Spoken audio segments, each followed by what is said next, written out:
The government and road safety stakeholders convened a high-level meeting on Thursday to ramp up public education efforts as Jamaica sees a decline in road fatalities but a troubling rise in crash-related injuries.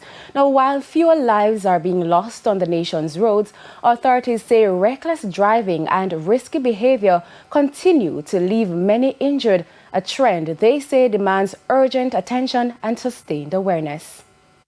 The Island Traffic Authority has revealed a dramatic 21% drop in road fatalities compared to last year, a difference of 27 lives saved. As of Wednesday, 104 people have tragically lost their lives in 91 fatal crashes.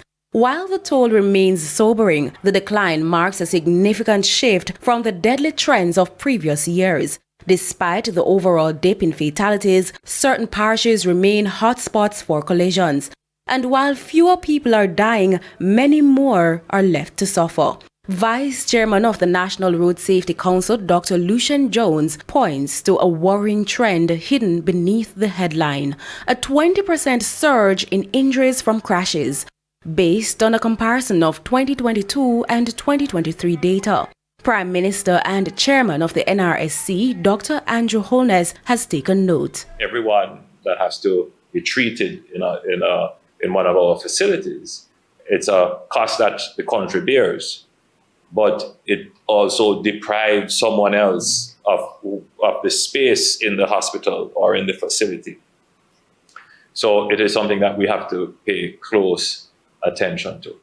The NRSC is pushing for access to comprehensive crash data, not just fatalities, to better predict patterns and respond with targeted solutions. Dr. Jones believes that a deeper dive into all crash statistics could be the key to shaping smarter strategies in the future. In 2014, there was a study done that showed that the cost to the country of violence-related injuries and road traffic crashes was eaten up about 69% of the national health budget, if you took out salaries. So this is not an insignificant amount, and therefore the National Road Safety Council, led by you, sir, we are paying attention to both fatality data and injury data. And there's action on the horizon. Dr. Holness says funds from the road traffic system will soon be redirected to the Ministry of Transport to bankroll an aggressive high-level public education campaign on road safety. The intention is to get to zero accidents. There might be a view that this is impossible. No, it is not.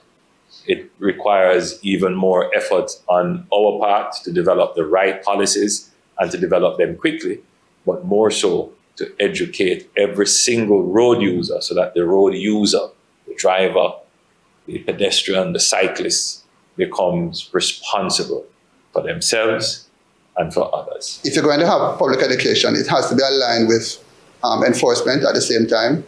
And public education ought not just to deal with ads, but to involve training. I think that's a key point of the whole thing. With lives at stake and injuries mounting, the country may be seeing signs of progress, but the road to victory is far from smooth. Meanwhile,